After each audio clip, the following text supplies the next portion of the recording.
After a quick holiday break, we are back to get you all caught up on the Orioles news and notes you need to know. We'll talk about a minor league signing.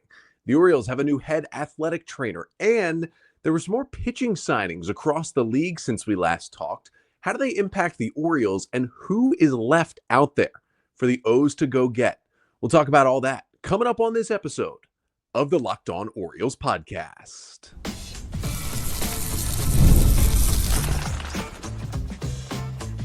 You are Locked On Orioles, your daily Baltimore Orioles podcast. Part of the Locked On Podcast Network, your team every day. Hey there, Orioles fans. Today is Thursday, December 26th, 2024, and welcome back into the Locked On Orioles podcast, part of the Locked On Podcast Network, your team every day. As always, I'm your host, Connor Newcomb. And coming up on today's episode, we are going to run through some Orioles news and notes from the past couple of days. We will talk about a minor league signing that the Orioles made. We'll talk about a new member of the Orioles staff, and we'll kind of dive deeper into some of the signings that have been made recently. Some of the other big pitching names are off the board as well. Sean Manaea, no longer a free agent. Walker Buehler, no longer a free agent. Both guys that I thought the Orioles might be interested in. And we know they've signed Sugano, but they would like to get at least one more starting pitcher this offseason. So I really wanted to fully break it down, like a full look at who the best free agents were to begin the offseason pitching-wise and who is still left. That's all coming up on this episode of the Locked On Orioles podcast, which is brought to you by FanDuel. The NFL playoffs are almost here, but it's not too late to get in on the regular season action with FanDuel. Because right now, new customers can finish the season strong with $250 in bonus bets if your first $5 bet wins. Just visit FanDuel.com to get started today.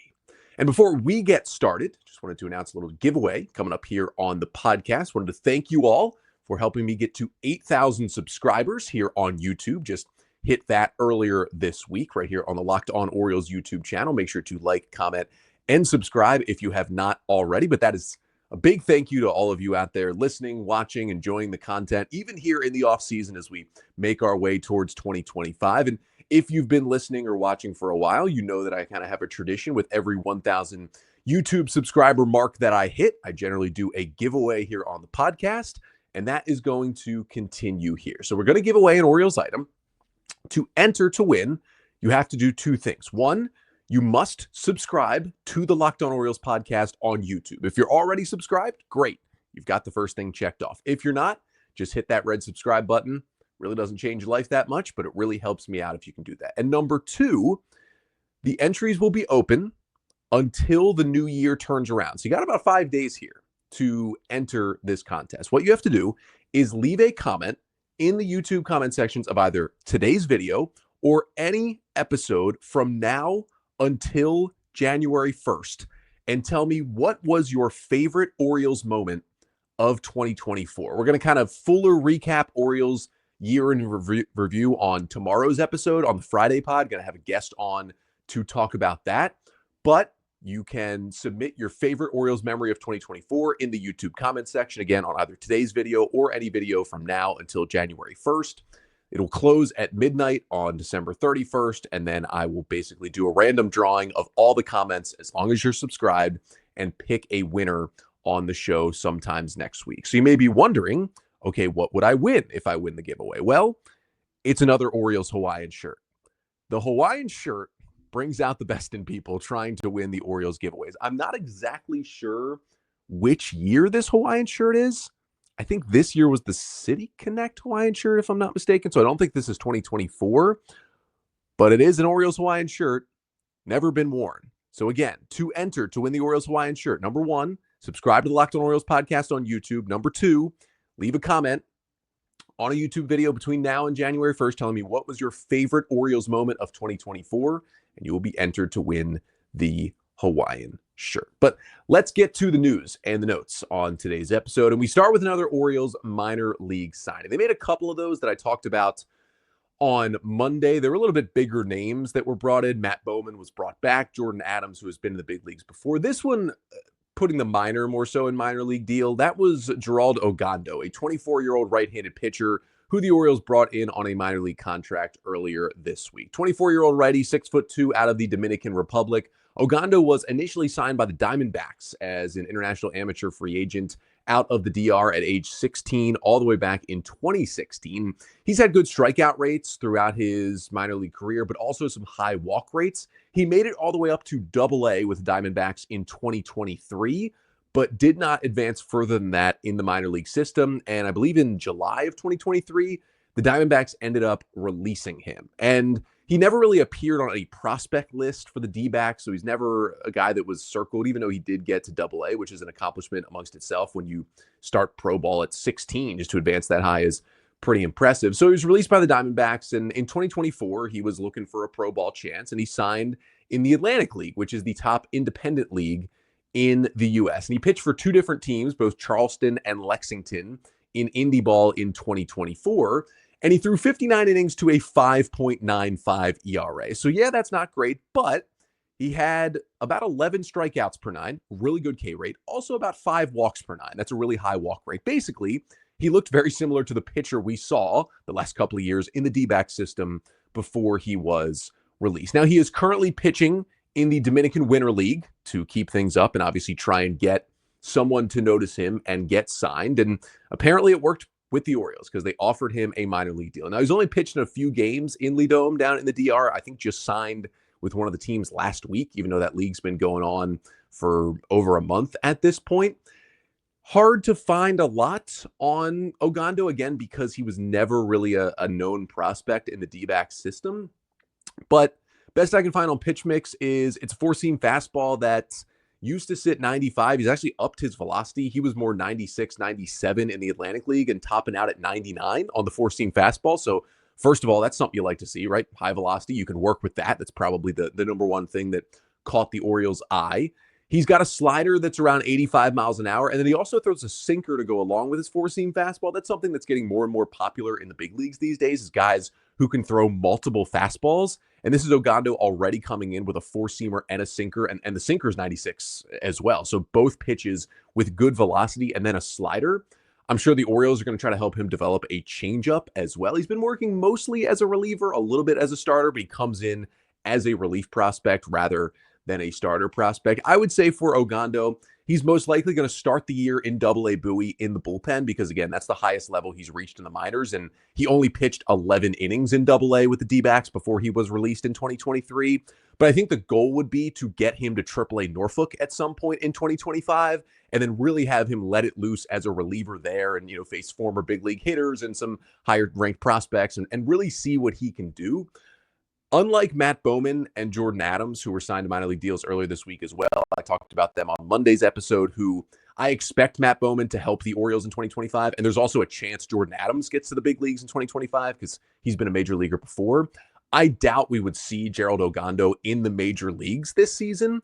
This is more of one of those minor league signings that really provides that minor league depth. And this is a guy who you're, signing to a one-year minor league deal, but you're not planning for him to get to the big leagues. You're planning for him to get to AAA this year. And then if it goes well, you plan to re-sign him to a minor league deal for 2026. And at that point, hopefully you're starting to think about, hey, could he be a reliever for the Orioles kind of a year from now? We're starting to have that conversation. So more of a long-term play here, but another one of these interesting guys with the interesting characteristics, interesting winding road out of indie ball to get to the Orioles. And I know some people get upset for some reason about minor league signings, but every single team, all 30 of them, give out tons of minor league contracts every single offseason to fill out the depth in their minor leagues and take you can't get lower risk than a minor league contract. You give out these flyers to players and just see if any of them can pop.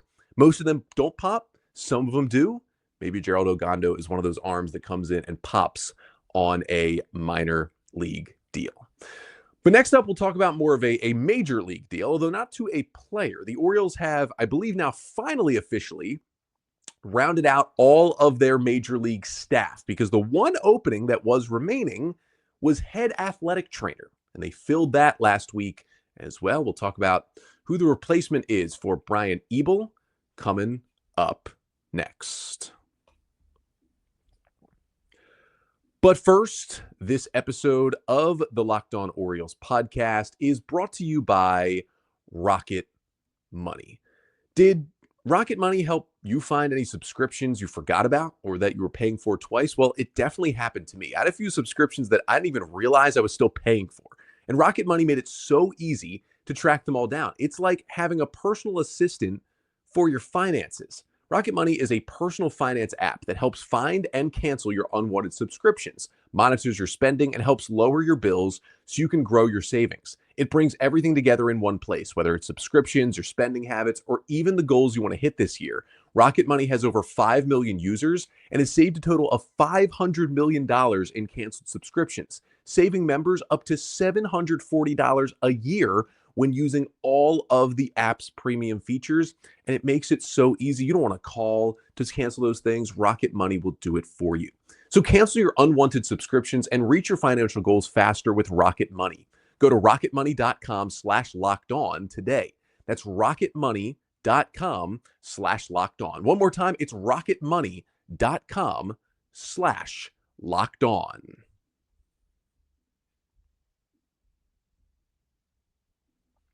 So we're back here on an Orioles news and notes episode, and I want to talk a bit about one of the final members of the Orioles Major League staff to be hired this offseason. We know they made some changes on the coaching staff. Freddie Gonzalez was out as Orioles bench coach. You had both of the Orioles co-hitting coaches leave, and Matt Borg-Schulte and Ryan Fuller. They let go of one of their Major League coaches and Jose Hernandez. There were some changes being made to this Orioles staff, and they replaced them. Buck Britton got promoted. Robinson Chirinos was hired as bench coach. They promoted Cody Ashe. They, brought up Sherman Johnson. They hired Tommy Joseph to fill out those hitting coaches roles. And it felt like everything was settled.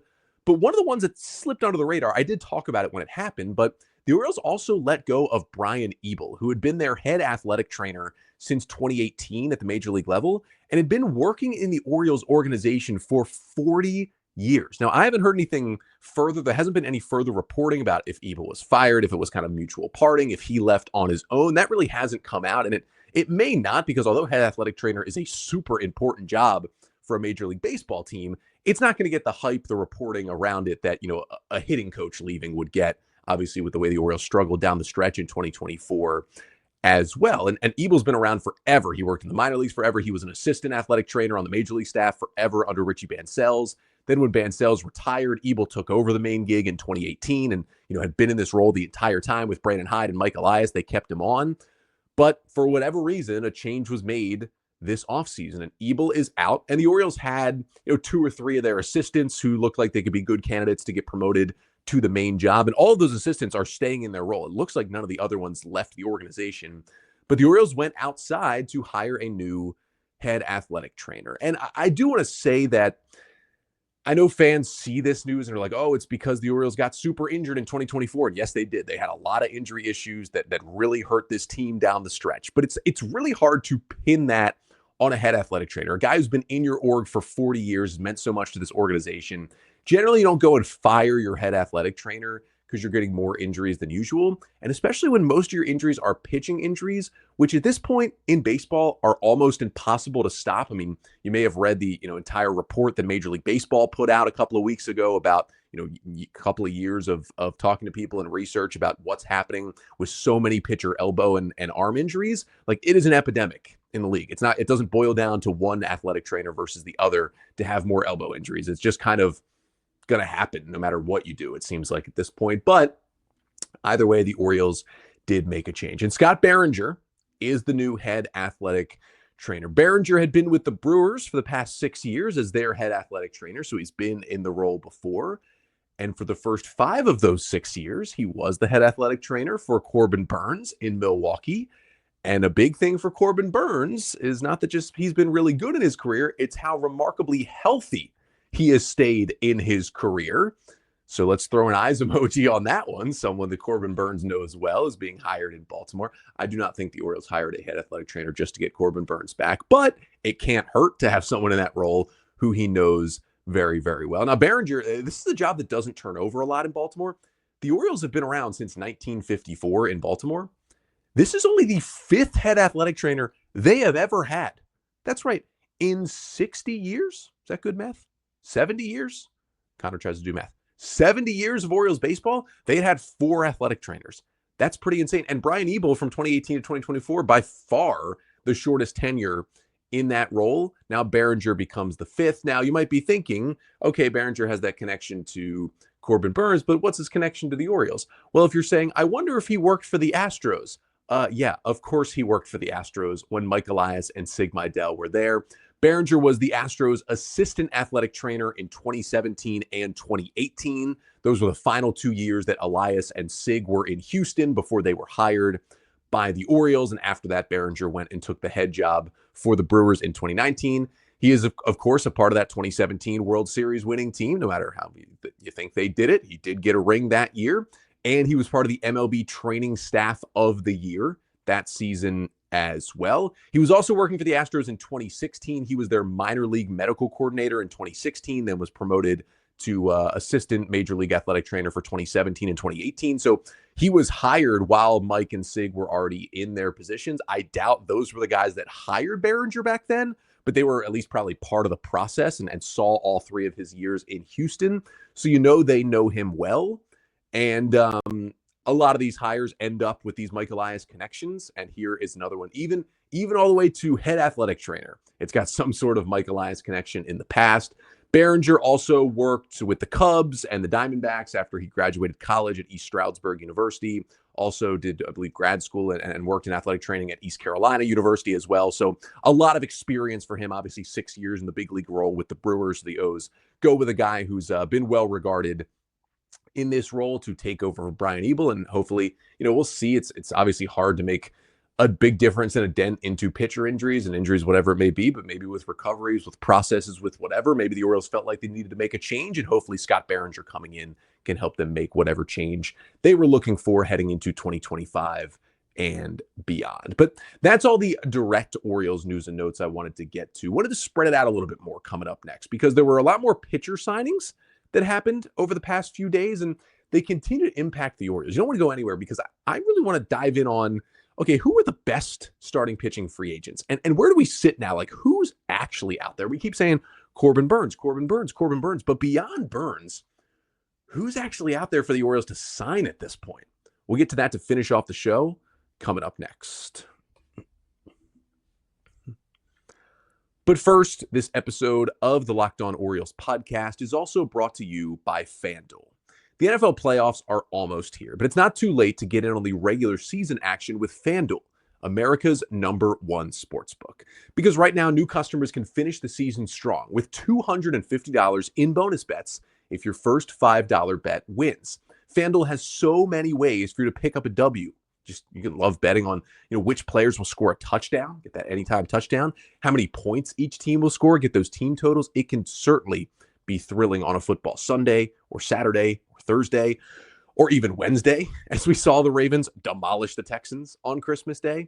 So just visit FanDuel.com to join today. That's FanDuel.com for your chance at $250 in bonus bets. Make every moment more with FanDuel, an official sportsbook partner of the NFL.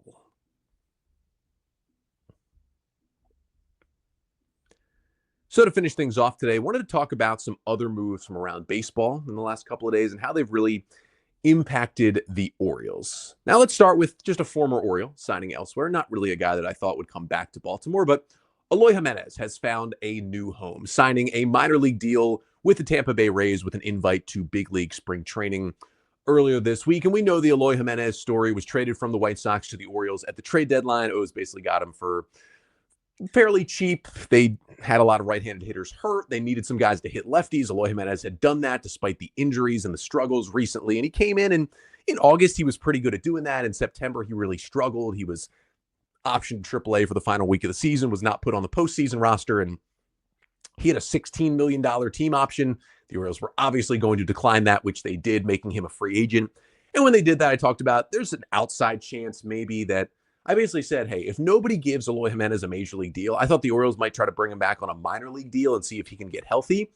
I am surprised that no bad team gave him a 1 year, $5 million major league deal and just inserted him as a platoon DH, maybe see if he could build his value and then flip him at the deadline. He must still really, really be injured. We know the issues, he's just so injured and slow at this point, and he's not even 30 that he can't really play the outfield, so he's just a DH. And he's had all the issues where he still hits the ball incredibly hard, but he just continuously hits the ball on the ground, and you got to hit the ball in the air to actually tap into that power. The Orioles did a good job. They raised his average launch angle in those 2 months they had him. And if any team can raise it even more, it's going to be the Rays. Now, it's a minor league deal, so there's no guarantee he even gets a big league spot. But, hey, maybe the Rays can get him to finally lift the ball. He would get $2 million plus $2 million more potentially in incentives if he does make the big league roster for the Rays. So it could be as much as a 1 year, $4 million deal if he really does stick in Tampa. Again, I trust the Rays to try and fix something with him. And he seems like a great guy. He was cool in that Orioles clubhouse. And I certainly wish him well. I hope he doesn't turn it on and bludgeon the Orioles next year in the AL East, but definitely wish him well in this deal with the Tampa Bay Rays. Then we move to the pitching side. There are really 5 pitchers that signed that I wanted to talk about, all who I thought the Orioles might have some level of interest in. Sean Manaea is off the board. He was the best left-handed starter who was left out there. Manaea re-signing with the Mets for a 3-year, $75 million deal. Manaea, who lowered his arm angle mid-season to kind of look more like Chris Sale from the left lower arm slot and just got a whole lot better down the stretch. Thought he would be a great fit for the Orioles. And, this 3 years, $60 to $75 million was about where he was predicted to get contract-wise. Thought he'd be a great fit for the O's because it wouldn't take too many years. They could overpay him a bit early to get him. They needed a lefty in the rotation. He was trending upwards. They could continue to help him with his pitch mix. But he had the qualifying offer attached to it. And there's been all this reporting around the Orioles being scared off from pitchers who have the qualifying offer attached because if you sign one of those guys, you have to forfeit a draft pick. Apparently, the Orioles just don't think that is worth it. I've laid out my points on an earlier episode why I think that viewpoint from the Orioles is stupid. But here we are. Now, maybe Manaea loved his time with the Mets and he just wanted to re-sign there. And obviously, Steve Cohen has all the money in the world. And that's a big part of this, too. And ultimately, the Mets, it seemed like, really wanted him back and may have just paid more and more to get him. He was initially number 4 on my free agent starting pitcher left-hander wish list. He was up to number 1 because everybody ahead of him had been signed. So really with Manaea down, like any lefty who could be an impact starter is gone free agent-wise. Like Manaea was the last one, and we'll talk about that coming up next when I kind of show the list of lefties. Now, speaking of lefties, Patrick Sandoval is also off the board. He signed a 2-year, $18.25 million deal with the Boston Red Sox. Now, Sandoval, an interesting case. He had Tommy John last year, the internal brace surgery, and is going to be out for most, if not all, of the 2025 season. So that's why he got a 2-year deal. The Red Sox hoping he comes back in August or September of this year and then can pitch a full 2026 season on this contract. But the Angels non-tendered him and just made him a free agent. He was only going to be due like maximum $6 million for next year in arbitration. And he's been a really good pitcher before he got injured at times. Not sure why the Angels just didn't pay him $6 million to keep him around for a couple more years, but they decided not to. And obviously the Red Sox thought he was worth more like $18 million, just another dumb deal by the Angels. But it could have been an interesting pickup for the O's to be a long-term play. But I also understand why Baltimore didn't go get him. And this is also why he wasn't on my free agent wish list. It's because the O's already have Kyle Bradish and Tyler Wells on this similar timeline where they're coming back from Tommy John. They're trying to get back at some point late in 2025. So the Orioles more so need starters now who are going to be ready to fill those Bradish and Wells innings. And obviously, although Sandoval has a high ceiling, he wouldn't be able to do that because he'd be on that same exact timeline. So it didn't make as much sense for the Orioles to go after a guy like that, but he is also off the board. Now, speaking of the Red Sox, they did make another signing. Walker Buehler is off the board, signing a 1-year, $21.05 million deal with the Boston Red Sox. Kind of an interesting deal because everyone was surprised the Dodgers didn't offer the qualifying offer to Walker Buehler. Well, he signed the exact amount of money of the qualifying offer, which is $21.05 million. Just kind of a weird deal. I don't know what's going on with Walker Buehler sometimes. I thought he would take a multi-year deal with opt-outs. Instead, he just takes a 1-year deal and says, hey, I'm going to rebuild my value because he had the Tommy John and all the setbacks and basically hasn't pitched for the last 2 years. And when he did come back last year, he was okay. I mean, he obviously closed out the World Series and looked great there and looked better in the postseason, but it was shaky. He needs to rebuild his value, certainly. And so he'll try to do that on a 1-year pillow contract with the Red Sox. That was another guy I really thought the Orioles would go after because, again, maybe he doesn't fit perfectly because there's still injury questions and performance questions. But if the O's don't want to give out these long-term contracts to starting pitchers, I was like, Walker Buehler is going to look for a short-term with opt-outs or even a 1-year deal. And the 1-year, $21 million is what he got. I feel like the O's should have been all over that. Just say, hey, let's see what you can do. We'll help you rebuild that value. Maybe we don't re-sign you after this year, but you can hit the market and we'll make you better than you are now. and they would have had a rotation spot for him. And instead, it's going to be the Red Sox. He was number 3 on my righty wish list. And so a little surprising they didn't bring him in, but Buehler off the board as well. And then a couple more kind of intriguing righties. Joe Ross and Mike Soroka are off the board. Joe Ross, a 1-year, $4 million deal with the Phillies. He was kind of converted to a reliever last year with the Brewers and looked really good in the bullpen after like 3 years of injuries. I had him on my relief pitcher wish list, but the Phillies may use him as kind of a swing man. Thought he could be an interesting swing man for the Orioles. And then Mike Soroka, also a guy coming off of multiple years of injuries, got moved to the bullpen with the White Sox last year and was dominant in the bullpen. I also had him pegged on my relief pitcher wish list because I thought he could be a really interesting pickup. But he signed with the Nats for a 1-year, $8 million deal, and all indications are he signed to be a starting pitcher again, and that's what he'll be for Washington. So those two guys who I had connected to the Orioles a little bit are off the board as well. So the question is, who is left? It is looking more and more likely that if the Orioles are going to add another more impact starter, which I think they need to do, they need to add someone who's going to be in the top 3 of their rotation. There's not many free agents left. Like, let's look at it here. This is the list, and you'll see it here if you're watching on the Locked On Orioles YouTube page. If not, I'll kind of read out the names on here. I did my right-handed starting pitcher wish list during the offseason, and I did my top 6 on the board. Now, when I did that top 6, I did not include Corbin Burnes because I was like, he's the easy number 1. We all know it. Let's move on and talk about other guys. And I also didn't include Jack Flaherty because I was like, although he is a top 6 pitcher on the market in terms of right-handers, I just didn't think a reunion between him and the Orioles was in the cards.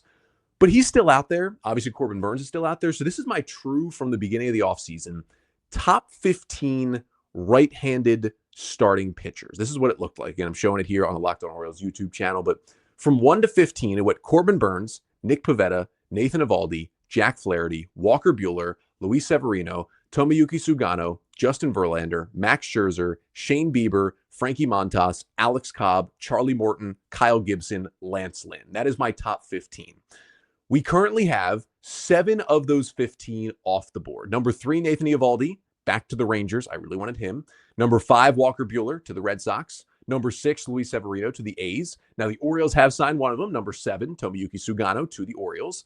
Number 10, Shane Bieber going back to the Guardians. Number 11, Frankie Montas to the Mets. And number 12, Alex Cobb has signed with the Tigers. So we've got number 1 and 2, number 4, number 8 and 9, and number 13, 14, and 15 on the list still remaining. Now, if you're looking for a guy who's still going to be an impact, potentially top of the rotation starter, obviously Corbin Burnes is the guy to go get. And I don't think the Orioles are the favorites, but I still think if he takes a shorter term deal, takes some opt-outs, there's still a chance. Like, the longer he's unsigned, the better chances the Orioles have of bringing him back. I think there's still a chance Burnes is back in Baltimore. But beyond that, you have Jack Flaherty and Nick Pivetta, who are like upside plays of potential top of the rotation guys. Jack Flaherty pitched like a top of the rotation guy with the Tigers and the Dodgers last year, but and the reporting is the Orioles are open to a reunion. They've said they know he was tired when they traded for him and he struggled in 2023. I just think with everything that went on there, I'm not sure Jack Flaherty is really going to be open to a reunion with the Orioles. I also think he's going to be looking for a 4 or 5 year deal, and I'm not sure the O's want to give that to Flaherty. Then you've got Pivetta, who's got all the stuff to be a top of the rotation guy. He's never truly put it together. I think he could, and that's why I have him this far up, but others would have him way lower. There's a lot of risk with him as well. And then the rest of the list is just old guys.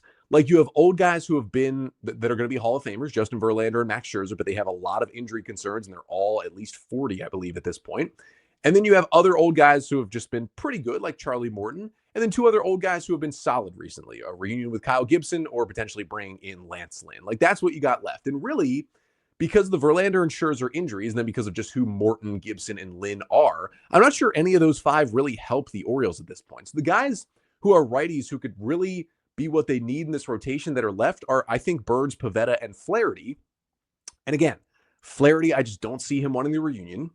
Pivetta has downside with not really injury, but more inconsistency. And he also has the qualifying offer attached to him. And again, the reporting is the Orioles don't want to sign those players. So that leaves Corbin Burnes. And I still think the Orioles are going to get outbid for Burnes. So I'm looking at this list of 15 right-handed pitchers.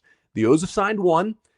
6 others are off the board. And I just don't see the Orioles signing the other 7.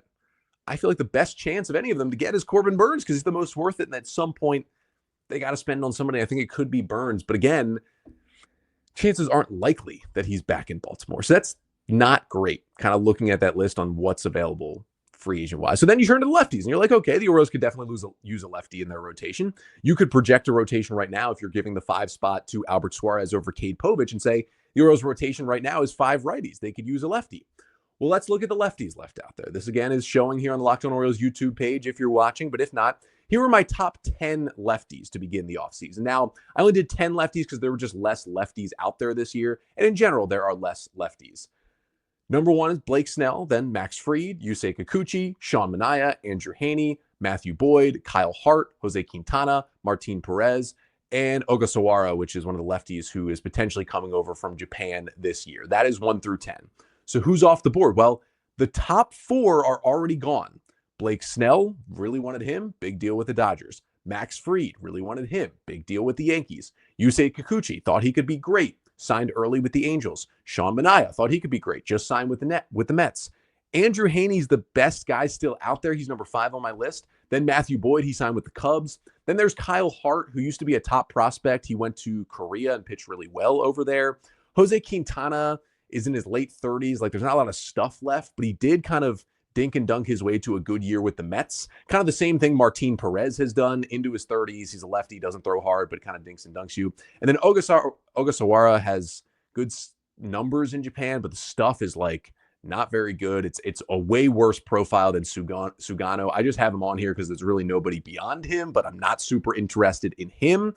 And again, like, Heaney at this point is a back of the rotation guy. Hart has questions. Quintana and Perez are number 5 starters. I'm not even sure Ogasawara is a major league starter at this point. So you're looking at the lefties and it's like, okay, if the Orioles are looking for a top flight guy, none of the 5 lefties left that are on this list really fit that mold. I mean, the closest you could get is if you re-unlock what Andrew Heaney was able to do with the Dodgers in 2022 when he was dominant for like half a season.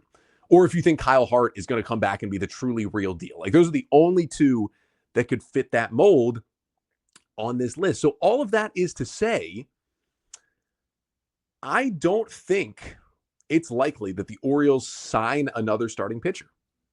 That is what I'm going to say here. I think they are still looking for a guy who's going to fit in the top 3 of their rotation.